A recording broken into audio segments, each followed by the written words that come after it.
Hi guys, James at Rampant Lion Reviews again for you today with another beer review. For this one we are going to stick to Sweden and we're going to return to a brewery that has featured on the channel once before. It's been quite a while actually since I last did a review from these guys, and so it's nice to return to them. But the beer we're going to have a look at today is one of my favourite styles of Belgian beer, and I'm hoping that it's a nice example of that style actually. So yeah, fingers crossed it's good, and I hope that you guys enjoy my take on this beer as well. So for this review then, we are going to head up towards the Stockholm area. We're going to go out to the west of the city a little bit to a little place called Strängnäs, which is supposed to be a very nice little town actually, somewhere I guess I need to visit at some stage. And we're going to have a look at my second beer from Mälardalen Brewing Company. So this particular beer is called Quarantined in a Belgian Abbey. It comes in at 8.4% ABV, and this one is a Belgian style triple. So yeah, very curious to see what this beer has in store for us. So this one was released as part of the Lokal och Småskaligt assortment through Systembolaget here in Sweden for February of 2021. And the last beer that I had from these guys, I'm sure, was called like the Mental IPA. So yeah, this one is quite a different style actually, a lot boozier I guess, and hopefully, as I said, it turns out to be a nice example of the triple. My favourite style when it comes to Belgian beer, of course, probably would be, you know, the Belgian blondes, the triples and the quadruples, although I do enjoy a good Flanders red as well actually. But yeah, nice to return to these guys after such a long time, and as I said, I hope you guys enjoy my take on this beer as well. So yeah, let's go for it then and see how we get on. So as always with my reviews, I'll tell you a little bit about the brewery before we taste the beer. If you want to get straight to the tasting, just fast forward. All the usual links are in the video description below. That's the brewery website, the link to my other reviews that I've done from Mälardalen Brewing Company before, and hopefully we can add a few more to that list in the near future. This is only the second one I'm doing, like I said, but there's all the usual social media down there. If you want to see more reviews, do please consider subscribing to the channel. The whole channel, of course, has a geography-based tagging system, so you can go into the homepage and search for beer based on country, city, state, county, province, prefecture, whatever it is you happen to be interested in.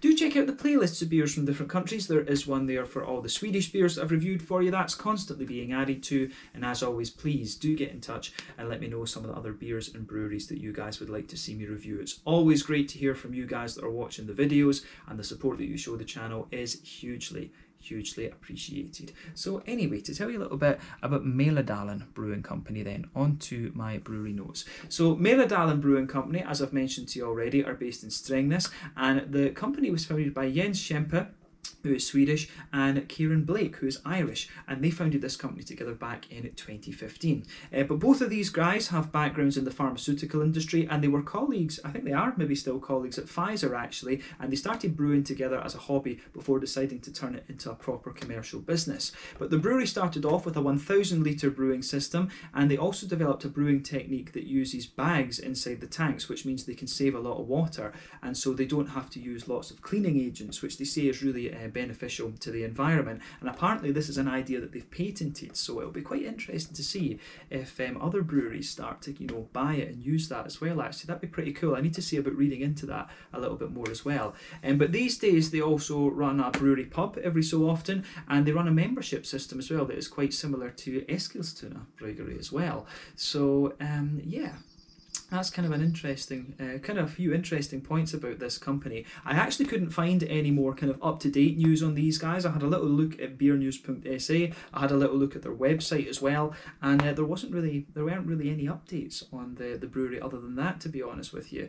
But as of February 2021, when I'm filming this review for you, these guys have produced around 30 different kinds of beer, and there seems to be a variety of different styles in there. So yeah, interesting. Definitely an interesting little brewery, these guys.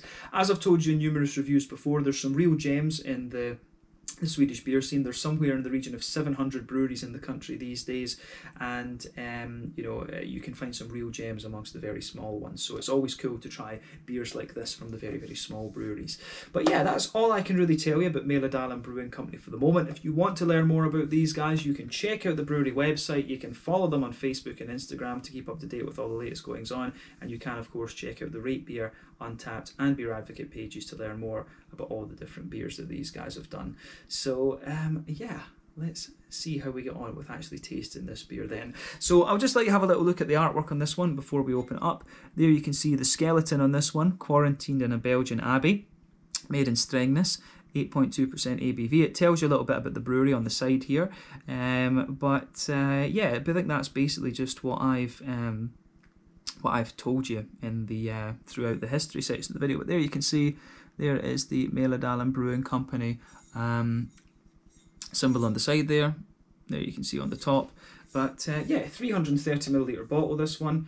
It looks pretty nice. It's nicely presented, this. And as I said, it was released as part of the Lokal Småskalig assortment through Systembolaget here in Sweden for February of 2021. So let's get this guy out and we will get on with the tasting then. I'm very curious to see what this beer has in store for us. So let's go for it. Let's go for it. This, I think, should be very, very nice. So there we are. Brain is a bit dead today, guys. I need this triple. Wake me up a little bit. So I think this one, I do like the artwork on that. I do like the skeleton with its kind of cape and skirt. It's almost like, is that like a nun's outfit? Is it meant to be like a nun or something like this? I don't know. But there we go. So as you can see and as you would expect, this beer's poured a lovely, very kind of rich golden colour, very kind of rich goldeny straw colour. You can see there's a solid 2/3 finger of a frothy, I would say kind of fawny coloured head on this one. There's one or two big bubbles sticking towards the side of the glass, a few little ones going up towards the bottom of that head there. But I mean, overall, it looks pretty nice. And you can see this one is quite a clear tripel as well. So I mean, tripels can be, hazy, they can be quite clear. It just really depends on which particular beer you're looking at. But in terms of the appearance of this one, not overly surprising how this one kind of comes out. But definitely one of the clearer examples, or the more transparent examples, I should say, of this style that I've come across. So nothing else really to say about the aroma of this one, other than, or the flavour. Nothing else to say about the appearance of this one. My God, brain is not working. But nothing more really to say about the appearance of this one. You can see it for yourselves. But let's have a look at the aroma of this beer then and see how we get on. I'm quite curious about this. Ooh, that does smell nice. The thing I love about Belgian style beers and Belgian beers is just the big yeasty aromas that you get out of them. So straight away with this beer, you smell that lovely big kind of doughy yeasty sort of thing in there. You've got a little bit of that kind of white bready character to it. It's got a little bit of that slightly almost banana-ish hint to it. You've got a wee bit of a kind of clovey spice in there as well. It comes across really, really nicely, definitely. A lot of dried fruit in that middle part of the nose as well. These Belgian yeasts are just, they're lovely. I love it. Belgian beer for me has always been very yeast centric, but one of the things that they do with the tripels and the quadrupels is they put things like candy sugar and brewing sugar in them, so you get the high alcohol out of these Belgian beers, but the mouthfeel usually stays a little bit thinner, if you like. It stays a little bit more kind of crisp in a sense, and quite often you get you get a fairly decent carbonation out of in some of these Belgian style beers as well. So this is a really interesting one, I have to say. This is pretty interesting for sure. So I like how I do like how that goes together on the kind of malty yeasty side of things. So like I say, big doughy yeasty base to it. There's a little bit of a clovey kind of spice in there.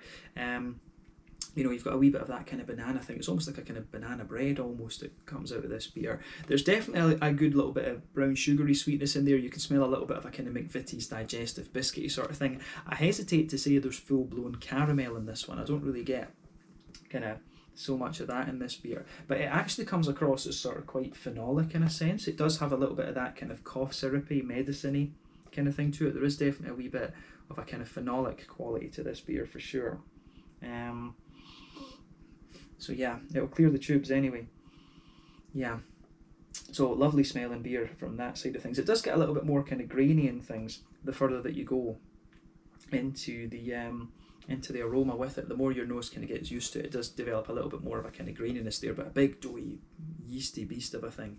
So that's kind of what you would expect that is what you would expect from a tripel, to be honest with you. But the aroma comes across really nicely. And the thing, of course, that we look for when it comes to these, tripels and quadrupels and things like that aren't brewed in Belgium, we look for ones that are, very authentic to the style. Actually, at least that's what I look for when it comes to Belgian, Czech, German beers. I want them to be authentic. I don't really want them to do kind of crazy things like the IPAs and the barley wines and stuff like this, actually. But yeah, although in fairness it could be an interesting experiment to brew a tripel with Nelson Sauvin or something like that in it. That could be an interesting thing. But yeah, on the hoppy side of things then, usually these hops, usually these beers have kind of noble hops in them, like Tettnanger, Hallertau, Czech Sats, or Styrian Goldings from Slovenia. Usually it's a kind of lower alpha acid hop like that that's used in these beers. But this one it kind of fits in with that, I would say. You get a little bit of earthiness out of it. It actually has quite a bright floral aromatic note to it, so that makes me wonder if it's Czech Sats that's been used in this.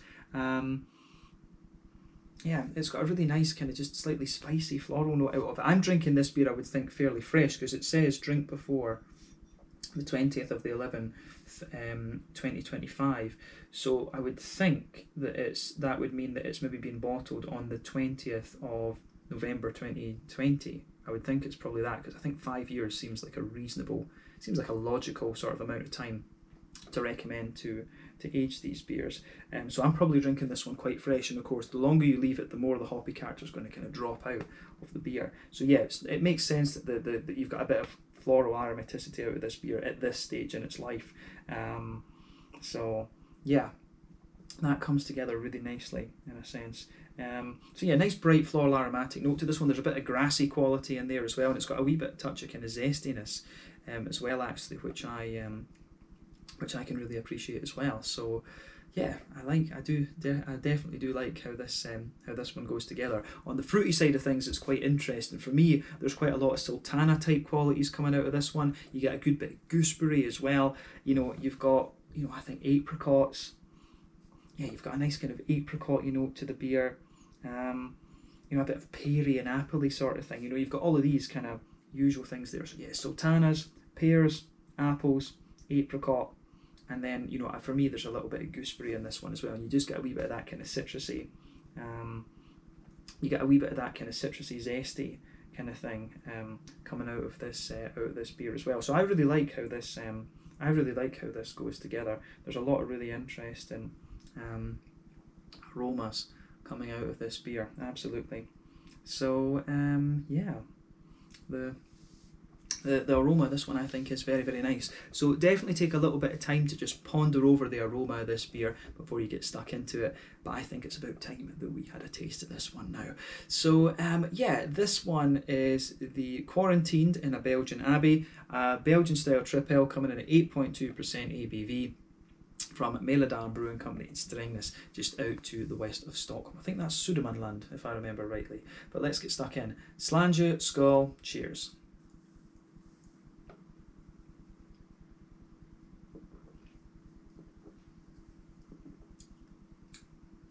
Oh yeah, that's nice. Yeah, the first thing that strikes me about this is it's a very smooth and really slightly oily triple, actually. And again, one of the things I often say about, not just Swedish but other Nordic beers is that they come across very clean, and this beer comes across really cleanly as well. But the thing that strikes me about this one, though, is just that slight oily character that it has, and I like that about it.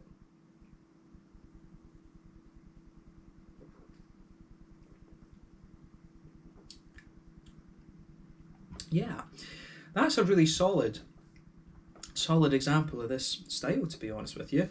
As I said, there's not too many breweries brew Belgian beers like this. I mean, Eskilstuna Ølkultur, who are from quite close to these guys, they've brewed, I've had quadrupels and tripels and stuff from them before, but they brew everything. They like to just brew lots of different styles. There is also the Vreta Kloster Nanobryggeri now, who are specialising in these kind of Belgian beers. I'm trying to think, I have had tripels from other breweries as well, come to think of it, but trying to remember all the well over 1,000 Swedish beers that I've had is quite difficult, to be honest with you. But yeah, this is another really nice example of it. So well done to Mälardalen Brewing Company for this.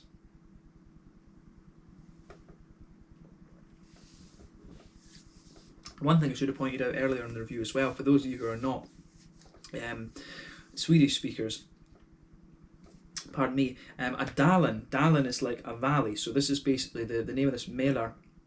So it's the Mälar Valley Brewery, if you want to translate it into to English. I should have said that earlier. And the Mälardalen is quite a well-known region. It's that area kind of out to the west of Stockholm. And if I was reading recently actually that there used to be hop production in this area in Sweden, so that's something that I do need to kind of have a look at a little bit more. I think there's a few sort of small farmers down there, or up there I should say, trying to produce hops and things. There is one hop farm quite close to me here in Skåne, but yeah, that apparently Mälardalen was a historical hop growing region, which is interesting. I'm sure one of the big breweries is up there as well. I want to say it's maybe like Pripps is up there, but I couldn't say.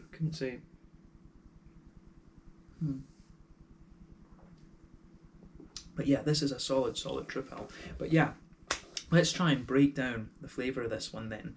So straight away in the middle of this beer, you get a nice, you do get a little bit of a kind of pale malty base to this one. You can feel that just blanketing the middle of your palate, but then the yeasty notes kind of come in on top of that. What I would say about this one is that it's not the thickest of tripels that you're going to come across. It's got a nice oiliness to it, and it's quite slick, so it's not as thick as some of the other ones you're going to come across, definitely not.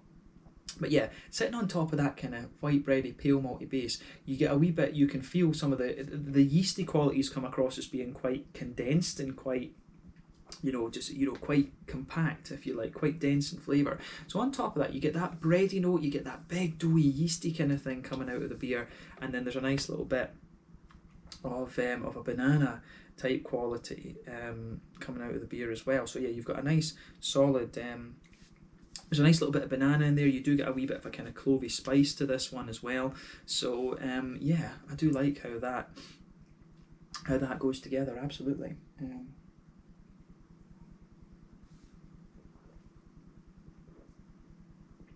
Yeah. It's quite to be honest with you, it's quite a straight shooting triple. It gives you all the flavour elements that you want. It puts them together nicely, and it gives you it in a really slick kind of beer, if that makes sense. It's one of these ones where everything just kind of works well together. What you're going to notice with this beer is that you get you definitely get a little bit of the brown sugar coming out in the very centre of your palate there. It's got a nice kind of, how would you say, it's got a nice kind of, there's a bit of a sweet kind of caramel note in the very centre of it, and then as you move gradually further out from the centre of your palate, you start to get more of a, you definitely start to get more of a kind of biscuity, McVitie's digestive sort of thing there sitting on top of the kind of yeasty qualities as well. So I really like how that, I really like how all of that goes together as well.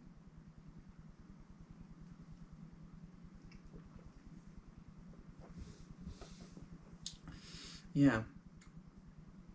Yeah, the flavour, the malty side of the beer and the yeasty side work together very, very well in this. But yeah, if you go to that border region between middle third and back third of your palate, there is a wee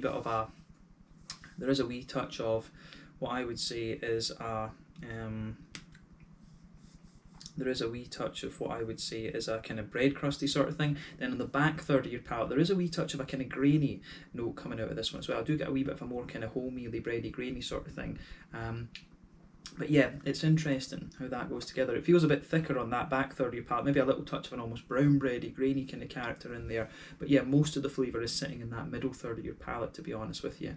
But yeah, interesting stuff. On the hoppy side of things then, back corners of the palate, you have a nice little touch of earthiness there from the hops, and it's quite a smooth earthiness, because I would suspect that it's a hop that's either noble or very closely related to noble, Sats, Styrian Goldens, like I said. But when you move further forward from that, you get a little bit of a herbal quality, and as you reach the kind of front corners of the palate there, you get a good little bit of a kind of floral aromatic sort of thing coming out of it. So yeah, there's a good bit of brightness there. There's a little touch of spiciness as well, which I really like. And then round the very front curve of the palate, you get a little bit of a grassiness in there, and there's a wee bit of a kind of zesty sort of thing to it as well. It does have a wee bit of a zesty note, but I think the more that you progress into the aftertaste with this beer, I think you get a wee bit more spiciness out of it. So I do wonder if it's Czech Sats that are in this beer. I know that in Belgium they have their own hops that they grow themselves, and they're kind of a cross between German and English hops in terms of their flavour profile. They're a bit more herbal and earthy like the English ones, but they do have a bit more of the kind of brightness of the German ones. But I think probably it'll be Czech Sats that's in this. Yeah, interesting to think about. But yeah, as I always say, that fruity side of the beer then, pardon me, on the front third of your palate then you get that nice oily bubble where those juicy fruity esters just roll their way out of the beer. So if you go towards the back, if you go to that border region between front and middle third of your palate, again, you get a nice wee bit of breadiness out of the beer. You can feel there's a bit of a bread crusty kind of thing, and underneath there's a bit of that smooth yeasty doughy sort of thing there, and it's got a wee bit of the clovey spice in it as well. But yeah, at the back of that front third of your palate there's a wee bit more of a kind of concentrated citrus, but then yeah, as you move further forward it starts to develop a little bit of an apricot-y and kind of peary flavour, and then on the front half of that front third of your tongue it really develops a little bit more of a kind of gooseberry like thing. So yeah.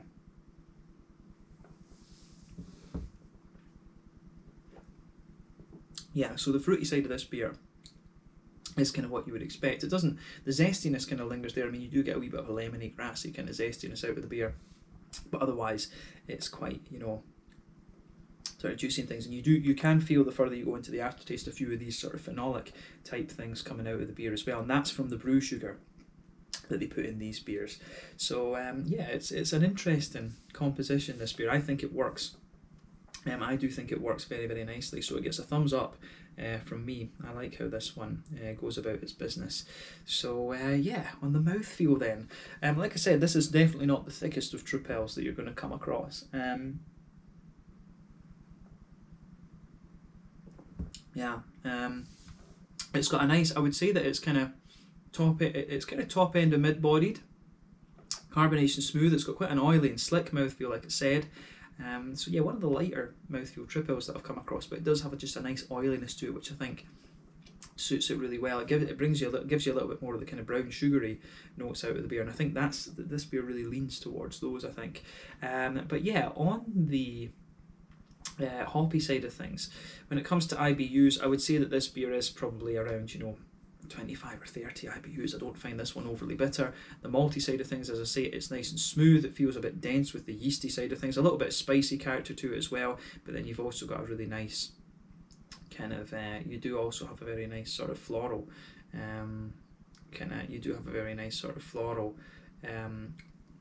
note in this one as well that comes out the further you go into the aftertaste. So yeah, the malty side of things, it's got a bit sweeter, and then the sweetness kind of balances out that sort of big floral character on the hoppy side of things. But the fruits, for me, there's a little bit of that phenolic element to it. The beer does give you a little bit of boozy warmth, and then the fruits are quite oily, and they've got a wee bit of juiciness to them at the same time also. So yeah, just take a little bit of time and enjoy the the fruity side of this beer and the slight oiliness that it has. I think this one is really nicely executed. So yeah, I'm just going to say thumbs up to Mälardalen Brewing Co for this. A solid example of the tripel in my mind. And if they do a quadrupel, I'll need to see if they do a quadrupel, if they have got a quadrupel or a Belgian blonde. I would be quite interested to try that. But yeah, let's leave it at that for this review then. So this one was quarantined in a Belgian Abbey, an 8.2% tripel, coming from Mälardalen Brewing Company in Strängnäs, just out to the west of Stockholm. Really nice example of the style, and definitely cool to return to these guys after quite a little bit of time. So yeah, once again, thank you for watching my beer reviews. Until the next time, please like, subscribe, share, all the usual YouTube stuff. Let me know your own thoughts on this beer in the comment section below. Let me know what your favourite beers are from Mälardalen Brewing Company, and we will return to these guys at some point in the fairly near future, I'm sure. Slàinte, skål, cheers, and catch you guys on the next one.